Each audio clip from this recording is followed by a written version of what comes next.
Assalamualaikum warahmatullahi wabarakatuh. Baik, terima kasih atas waktunya.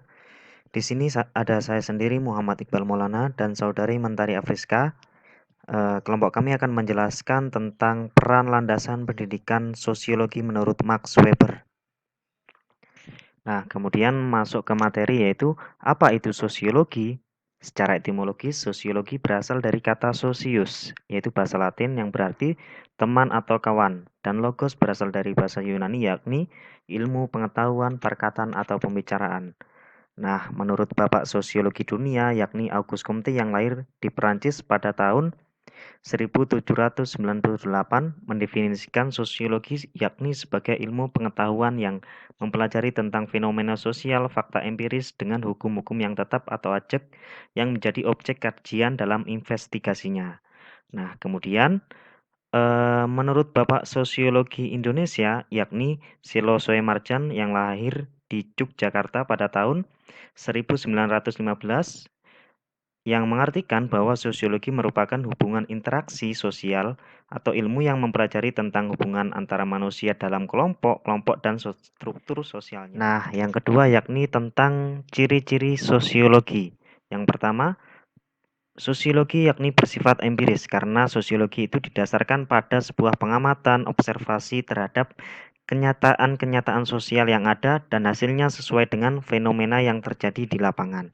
Kemudian yang kedua, sosiologi bersifat teoritis, yakni sosiologi di sini selalu berusaha untuk menyusun sebuah kesimpulan dari hasil-hasil observasi atau penelitian untuk menghasilkan teori-teori baru dalam keilmuan. Nah, penarikan kesimpulan yang menjelaskan tentang sebuah hubungan sebab akibat dari gejala-gejala sosial yang telah diteliti tersebut.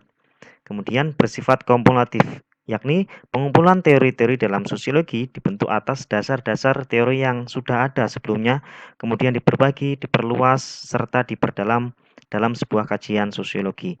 Kemudian yang keempat, yakni ada sosiologi bersifat non-etis. Sosiologi di sini membahas tentang sebuah permasalahan tanpa mempersoalkan nilai, yaitu baik atau buruknya sesuatu persoalan yang dibahas, melainkan sosiologi lebih berkepentingan untuk menjelaskan mengapa suatu fenomena itu bisa terjadi dengan penjelasan tersebut dengan menjelaskan permasalahan tersebut dengan penjelasan yang masuk akal, logis, mendalam, dan mudah difahami oleh masyarakat. Kemudian metode dalam sosiologi, yakni yang pertama ada metode antisipatif, yakni bersifat mencegah untuk mempersiapkan sesuatu hal yang mungkin akan terjadi ketika ketika kita berinteraksi di masyarakat.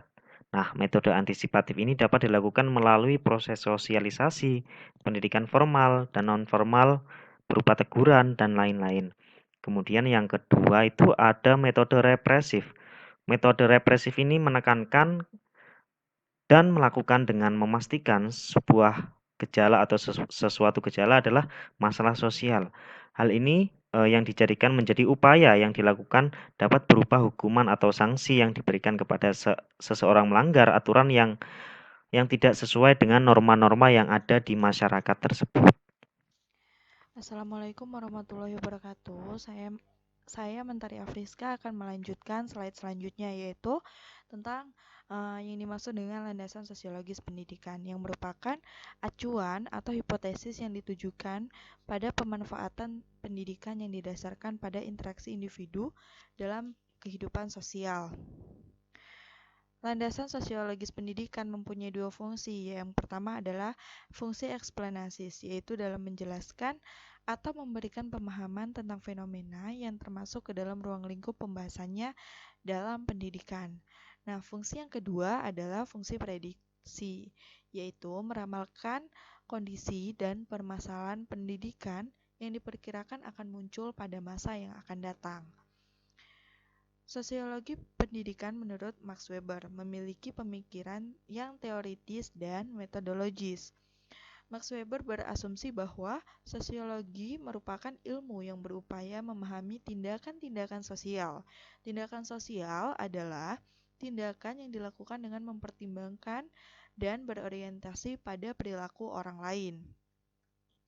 Nah, Max Weber memiliki beberapa sumbangan tentang pemikiran yang teoritis dan metodologis pada sosiologi pendidikan. Yang pertama adalah analisis tipe ideal dan metode Verstehen.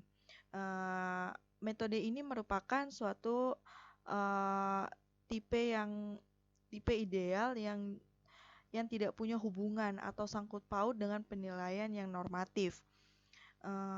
Tujuan dari pembentukan tipe ideal ini yaitu memudahkan analisis uh, memudahkan analisis masalah konkret. Dengan demikian, tipe ideal adalah piranti untuk analisis dan kegunaannya hanya dapat dinilai dengan mengembalikannya kepada atau mengaitkannya kembali dengan masalah yang konkret.